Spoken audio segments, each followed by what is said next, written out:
Meus cumprimentos à mesa, aos colegas aqui presentes, aos funcionários da casa, aqueles que nos assistem pela TV Assembleia, a imprensa, e a escola que hoje nos visita aqui na Assembleia. Sejam muito bem-vindos, venham sempre. A participação dos jovens na política é fundamental, e essa casa não é um clichê, é a casa do povo, e o povo precisa se aproximar dela para entender, né, o processo político que ocorre no Estado. Sejam muito bem-vindos, parabéns aos professores que acompanham também. Eu gostaria de reforçar o discurso do Padre Honório em relação à questão das escolas da pedagogia de alternância. Muita gente não entende por que o MST está acampado ali na SEDU, mas é em função da questão das escolas do campo, especialmente aquelas da pedagogia da alternância, que o Padre Honório já explicou aqui, e que estão cobertos de razão. O Estado não pode acabar com um projeto como esse, que já existe há 30 anos, que é fundamental, sim, que os professores tenham ali um regime mínimo de 40 horas, porque precisam acompanhar os alunos, e agora o Estado quer pagar os professores só para o período que estão na sala de aula e não para as atividades extras que ocorrem nas áreas de assentamentos, né, onde essas escolas funcionam.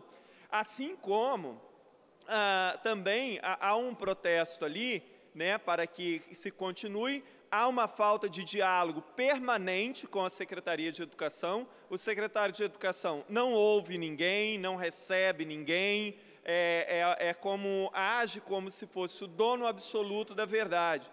Então, que pelo menos o Estado reconsiderasse ali o pleito das escolas da pedagogia de alternância para que funcionasse esse ano, até que se pensasse num novo modelo, e não simplesmente parasse, né, com o programa e parasse de contratar os professores conforme a necessidade. Então, o meu reforço e parabéns para aquelas pessoas que estão lutando por aquilo que acreditam.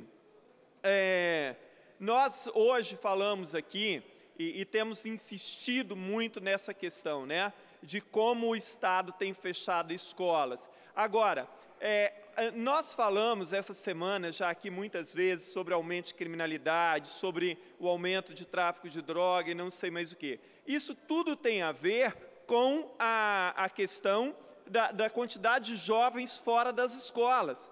Ontem eu fiz uma fala aqui dizendo sobre aquilo que vem de cima. Por exemplo, você tem hoje um senador presidiário. Olha que situação esdrúxula o país chegou, né, a ter um cidadão desta forma.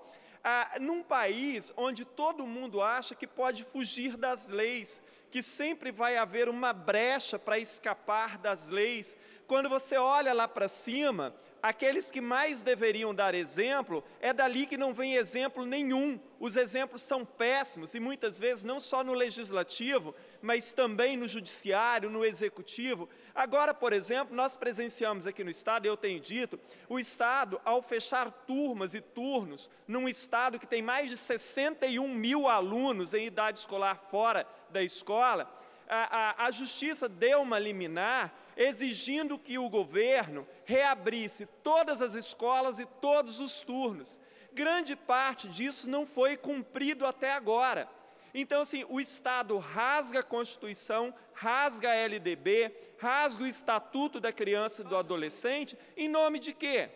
Então, se o próprio governo não cumpre a lei, não cumpre a Constituição, então, qual o exemplo que se passa para a sociedade quando aqueles que deveriam ser os primeiros a primar pelos preceitos constitucionais, que deveriam ser os primeiros a fazer valer a letra da lei, são os primeiros a descumpri-la?